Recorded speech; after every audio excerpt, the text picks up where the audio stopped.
రాగి లడ్డు తయారు చేసుకోవడానికి ముందుగా ఒక ప్యాన్ తీసుకొని ఒక 2 టేబుల్ స్పూన్స్ నెయ్యిని తీసుకోవాలి. నెయ్యి కొంచెం వేడెక్కాక ఒక కప్పు రాగి పిండి తీసుకొని వేయించుకోవాలి.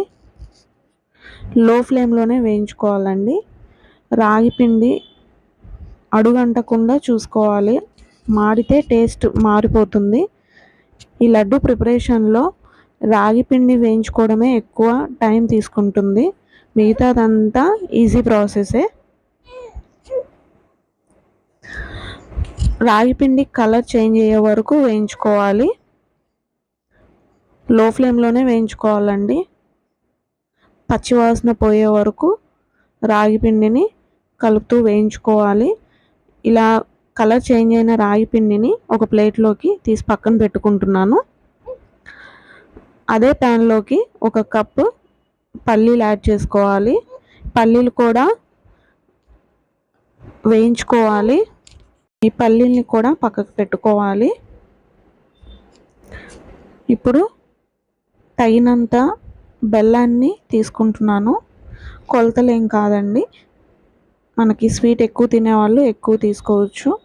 దాంట్లో కొంచెం వాటర్ యాడ్ చేసుకొని పాకాన్ని ప్రిపేర్ చేసుకుందాం.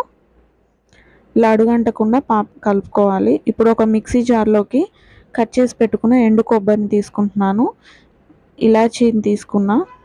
ఇప్పుడు ఇది మిక్సీ పట్టుకుందాం. మరి పౌడర్గా కాకుండా ఇలా పలుకులుగా తీసుకోవాలి. దీన్ని కూడా పిండిలోకి యాడ్ చేసుకున్నాను.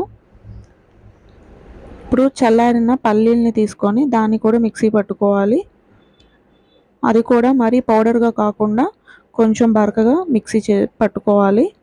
ఈ విధంగా ఇది కూడా ఆ ప్లేట్లోకి తీసేసుకున్నాను. ఇప్పుడు 1/2 కప్ నువ్వులు తీసుకుంటున్నానండి. ఇదేమీ మిక్సీ పట్టుకోవట్లేదు, డైరెక్ట్గానే నువ్వులు యాడ్ చేసుకుంటున్నాను. ఇది కూడా ఆ ప్లేట్లోకి తీసేసుకున్నాను.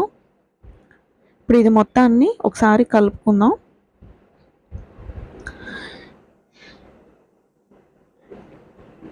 ఇప్పుడు పాకాన్ని చూద్దామండి. పాకం కొంచెం దగ్గర పడింది.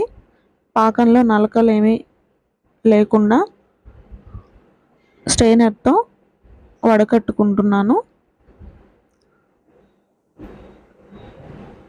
ఈ విధంగా పాకాన్ని కూడా రెడీ చేసుకొని పిండిలో కలుపుకోవాలి. కొద్ది కొద్దిగా యాడ్ చేసుకుందాం. కొంచెం చల్లారినాక చేతికి కొంచెం నెయ్యి రాసుకొని లడ్డూలు ప్రిపేర్ చేసుకోవడమే. ఈ లడ్డు తయారీలో ప్రతి ఒక్క ఐటము మన హెల్త్కి చాలా మంచిదండి. పిల్లలు కానీ పెద్దోళ్ళు కానీ రోజుకు 1 కానీ 2 కానీ తింటే హెల్త్కి చాలా మంచిది. ప్రతి ఒక్క ఇంగ్రీడియంట్ హెల్త్కి చాలా మంచిది. ఇలా మిగిలిన లడ్డూలు కూడా పాకంతో ఇలా తయారు చేసుకోవాలి. ఇవి ఒక 1 వీక్ 10 డేస్ ఉంటాయండి చక్కగా. మీ దగ్గర ఇంకా డ్రై ఫ్రూట్స్ కూడా అవైలబుల్గా ఉంటాయి. అవి కూడా లైట్గా రోస్ట్ చేసుకొని మిక్సీ పట్టుకొని అవి కూడా ఇందులో యాడ్ చేసుకోవచ్చు. చాలా బాగుంటుంది. ఒకసారి మీరు కూడా ట్రై చేయండి. మీకు కనుక ఈ రెసిపీ నచ్చినట్లయితే ప్లీజ్ లైక్ అండ్ సబ్స్క్రైబ్.